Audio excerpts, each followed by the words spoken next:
This is the second recap of my classical game that I played this weekend. One key takeaway that I got from this game, and which hopefully you guys can also take away, and this hopefully helps you, is tempo. It's the importance of tempo. So in the last video, I talked about the previous game I played, classical game, and the big takeaway was basically not playing passively and playing attacking chess. This video, although there's many things that we can probably learn and many things that I can improve on and so on, I think that the big key takeaway is tempo. They allowed me to get a lot of important moves and tempo on my opponent, which basically just makes it so that I'm more developed. It's as if I had more moves than they did, because they spent more moves having to be chased around and run around. So if you guys watched the recap video I did of Saturday, I won that game. It's pretty cool. If you haven't watched it, I'll put a little link so you can go check that out. And this was for Sunday, so let's get into it. I have the white pieces this time. I was not hungover this time, and I did actually get the chance to go over some of my openings as D4 London player. I opened with D4. My opponent played D5. And as you know, there could have been any number of responses to this. We could have seen like a knight f6, maybe going for a king's Indian setup. We could have seen like an e6 and then followed by like a d5, the Horwitz defense. It could have been any number of, the London actually does have a lot of different variations that you have to know, different move orders. They went with d5. I have recently decided to change things up a little bit. Instead of developing the bishop right away to f4, I go with knight c3 first, because reason being, I've heard that you can sometimes get punished and you can fall into some lines that are very good for black with that early bishop f4 because basically the b2 pawn is weak. So anyways, I've been trying out this knight c3 first. We get knight f6 and then e6 and then e3. Right away here, I'm thinking, okay, my opponent probably is still in preparation or some kind of theory, like he probably knows what he's doing. But you always gotta, I think it's good to point out that, all right, they played e6. They've blocked their light square bishop in. So they're going to be looking at some point to fianchetto or get that bishop out somehow. But for the moment, that bishop is blocked in, right? And I was pretty happy to see that, because you could get something like, I don't know, an immediate c5, which is the best move. That's usually when I see like aggressive play like that, I'm like, okay, this is going to be interesting. This, I'm like, okay, cool. We're going for a more passive setup. As you guys can tell, both of my opponents this weekend were older guys, not sure how much chess they play.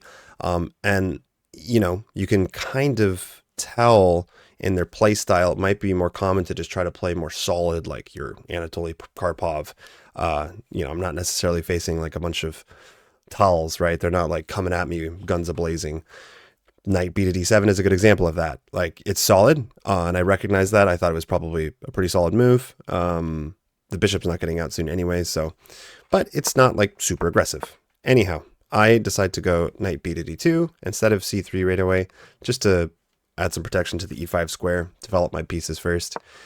We get c5, which I'm like thinking to myself, okay, that's probably the best move. Follow up with c3. Both of us are taking not a lot of time on these moves, and that is to be noted. I wanted to make sure that I wasn't like messing up a move order or blundering something stupid, so I did take a little bit of time, but we were going pretty quickly here. We were I think the first table to finish the game out of all 5 of us. Here, right here, c4.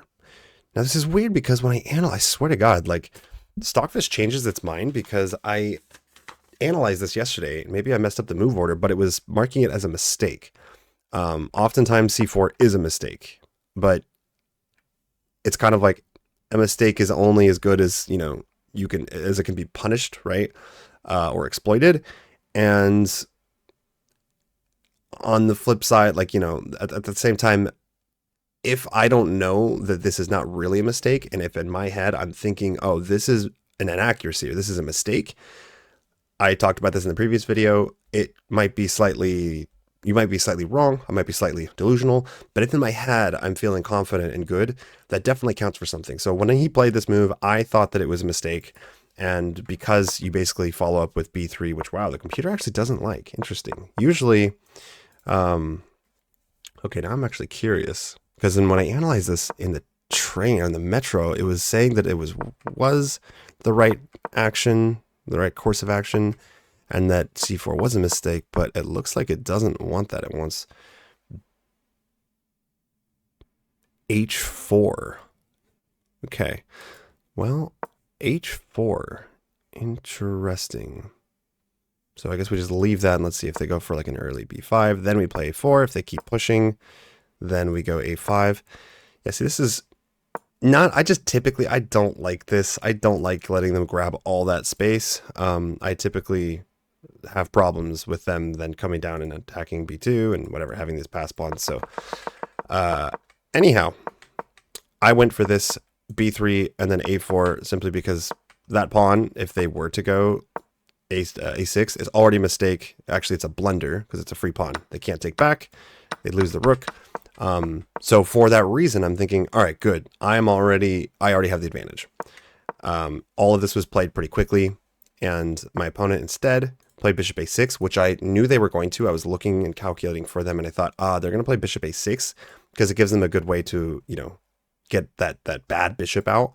Except for that, I think at this point I was calculating and I saw, yeah, this just loses a pawn because bishop, pawn takes, bishop takes, pawn takes, pawn takes, and I've got two attackers. They only have one defender, and I decided to take with the bishop to encourage a trade, right? I am a pawn up, so now I'm going to try to trade, and I take with the knight, and I'm basically in this position thinking to myself, look, I'm a pawn up.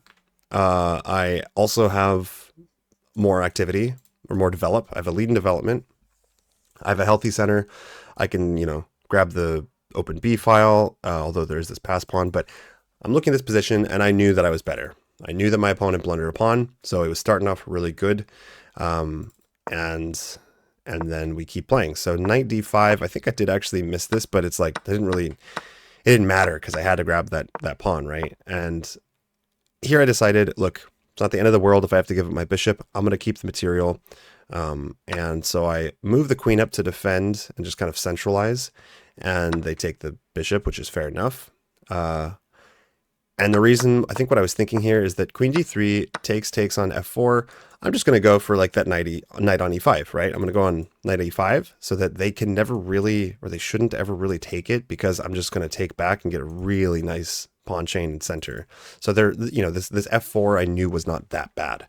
And then bishop e7, they don't really have anywhere else for the bishop, so that's kind of the only move to then get castled.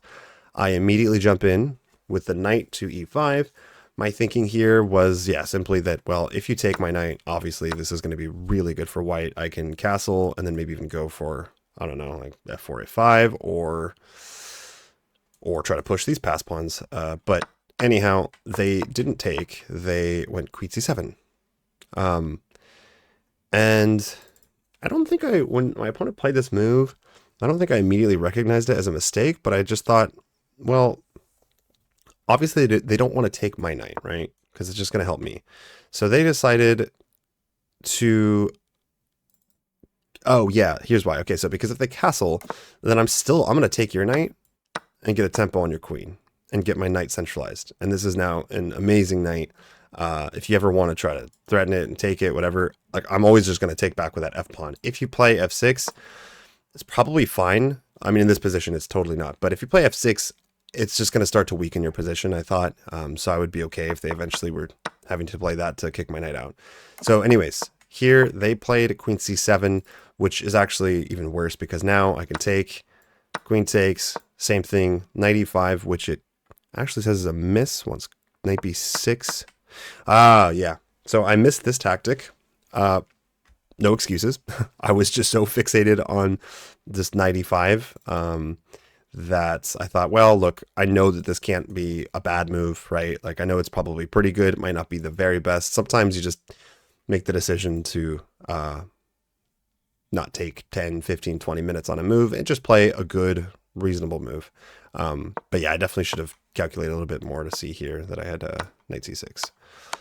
Knight c6 is a fork, basically. That just wins the game. You'd really have to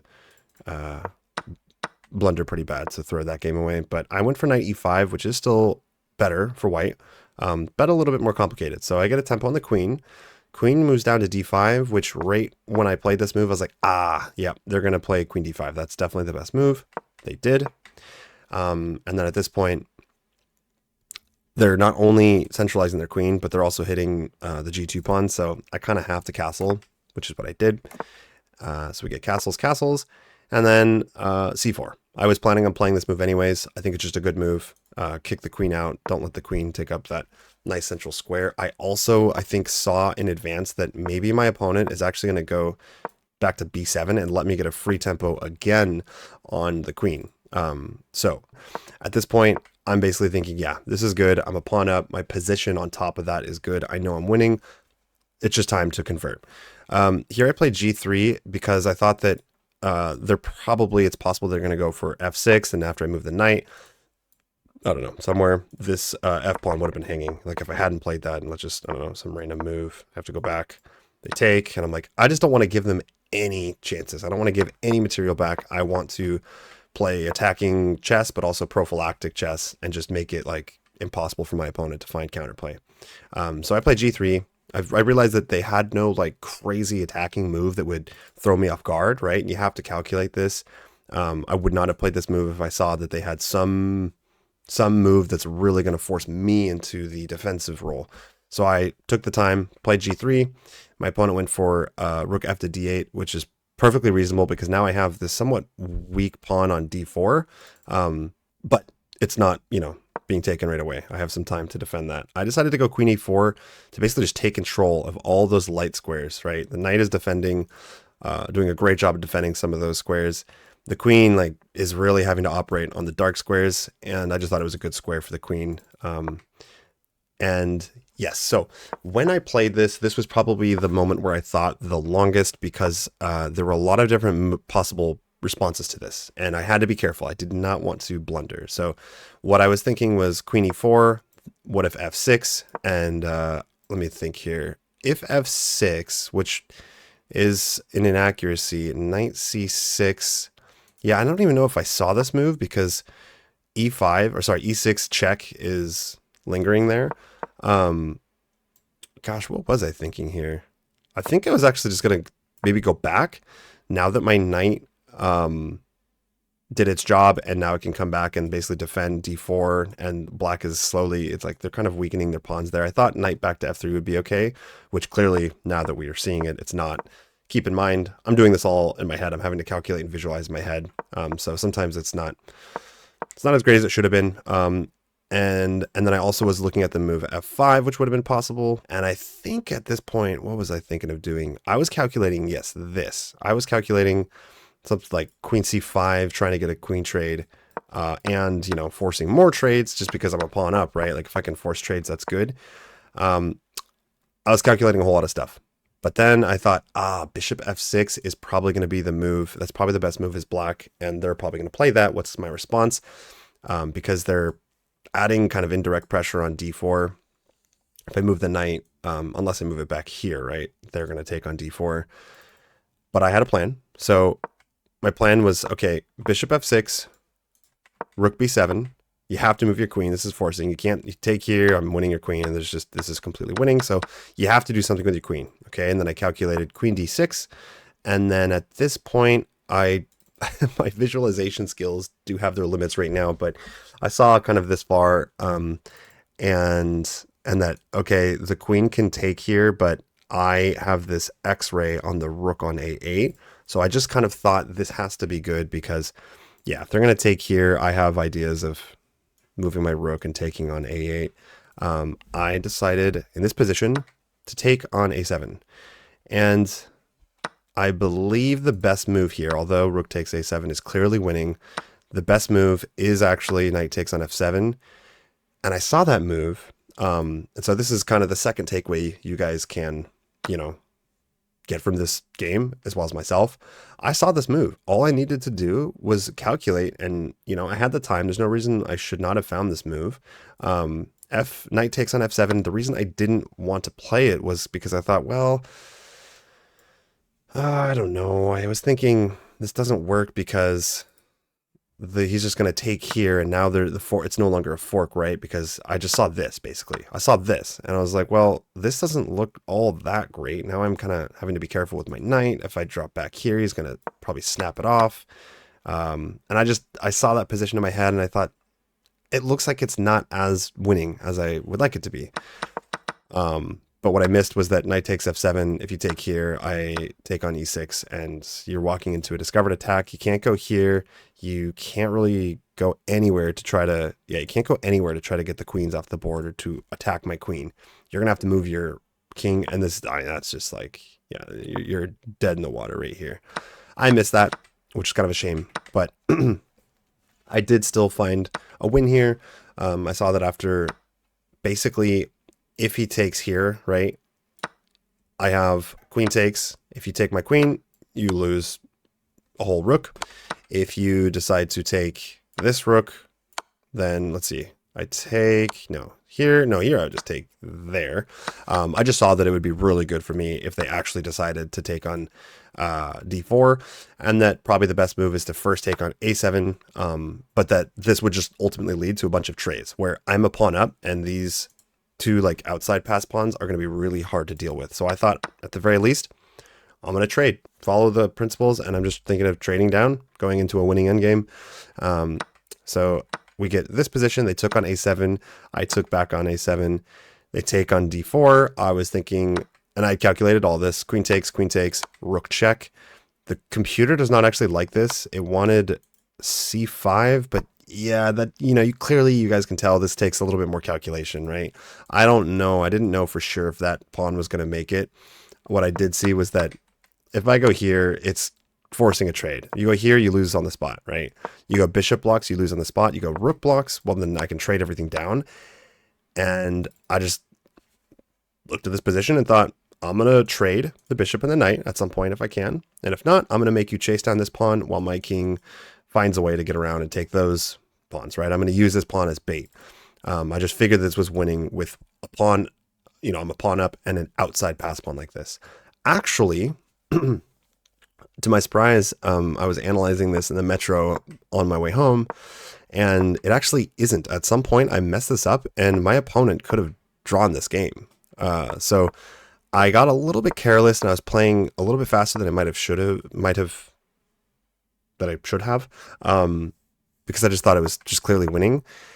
And after bishop b6, forcing me to play f3 or go back and defend, I was actually like, okay, it's a little bit annoying, but I still thought I'm completely winning. I just need to make sure I don't lose too many pawns. And then I'm like, wait a second, this is actually kind of annoying. Like, I'm losing a pawn either way. So what I opted for was, after bishop g1, I opted to go h6 and basically just put all my pawns on light squares, let them take the doubled pawn. And I was just convinced that, hey, in this position, you can't do anything. Your bishop's pretty useless, and I have this outside pass pawn. I thought that it would be winning, but actually, guys, in this position, it's a draw. If black plays it right, it's a draw. So, and what's a shame is that I messed up the annotations and I couldn't remember exactly what my opponent played. So this is the extent, right here is the extent that I remember. I think there's some move that's missing here, but what I do remember is that I think the bishop, the king came down here. So I'm just going to like kind of, I don't know, I'm just going to guess here and say, let's go like, oh boy, I don't know. King ended up over here. And basically, they were threatening to, I think, take the pawn. So I must have pushed e5, actually. Let's go here. And let's just say I push e5. And then here. Yes, I think this was it. This was actually the position. So I realized that if you go here, you're losing that pawn by force.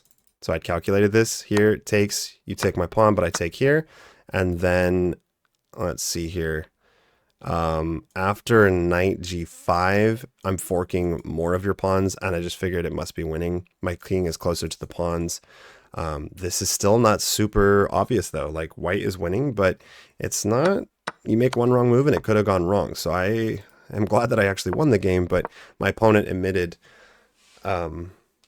he admitted, like, after the game that he played too quickly in the end. And I was saying, yeah, I think that after C4, I think C4 was just a mistake.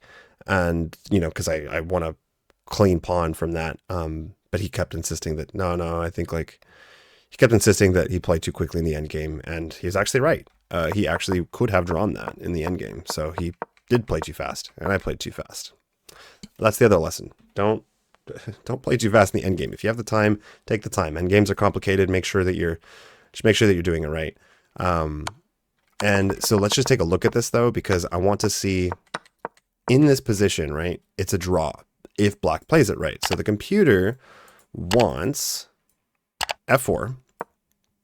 I was trying to be careful with the potential of like somehow them getting my king away from the knight and taking the knight. I was always trying to keep an eye on that. But in this position, for black to get a draw, let's just take a look here. We have king e7, and then knight f3 hits the bishop. Oh, wow. Yeah, okay. Traps the bishop, actually, as long as I don't... But I have to keep an eye on this pawn. Okay. Temporarily traps the bishop. Bishop g3. No, I guess they can't get out. Bishop g3, g5, bishop f2, knight d2. Yeah, this is definitely stockfish for you. King d6. So it's hard because, yeah, my king can't get in very easily, and I think that's why at some point I must have pushed the f-pawn or something to try to get in there. Knight f3. Yeah, so I mean, according to stockfish, this is a drawn position, but I would also say that only if black finds a way to get a draw and knows how to draw this. I think that personally, given this position, I would choose white 100% of the time. I think it's just easier to play because you can, launch this pawn on the side of the board. Like, that black has to stop this pawn, and you can use that as a distraction to then go and try to beat them in the race to gobble up the other pawns. But if you know your end games, then yeah, I guess this should be technically a draw. So, but I won. My opponent, we got to let's see, go back here. We got to something like this position, right? And then, like I said, I must have pushed here. No, I must have got here. C5, let's go there. And then something like this. And let's just make some random moves. Yeah, I basically just won the pawns, pushed a couple more, and eventually my opponent resigned. So it was really cool. I got a couple wins this weekend. And yeah, it's encouraging because the first time, the first classical chess games that I ever played, I think I won 3 in a row. And I won, one of them was versus some, kid, some child, basically. That's always, that can be kind of hard. And yeah, it's just nice to, like I said in the last video, see all the hard work pay off. And so, yeah, I'll be playing more classical games. I have a big tournament at the end of this month, big tournament, prize money and everything. And I'll be playing in a pool with mostly 1800s. So that'll be cool. Cause I do think that in terms of FIDE rating, I think I must be at least closer to 1800 based off of the play that I'm seeing from my opponents. I have yet to, now these are older guys, they have different play style, but based off what I've seen, I think that, yeah, if these guys got to 1750, I'm pretty sure I could get there too, but we'll see. I'm going to be tested. And, so anyways, I hope you guys enjoy this, and, I'll still be doing the Journey to 2000 ELO. Once again, if you want to follow that, I'm posting videos. I should be doing every day, but I actually haven't been doing every day. But I will be posting videos of my progress. I'll be streaming. And if you did not catch the recap from the previous video, I'll leave a link down below. You can click on that. So I will see you in the next video. Thanks for watching. Like and subscribe, and have a good night, everyone.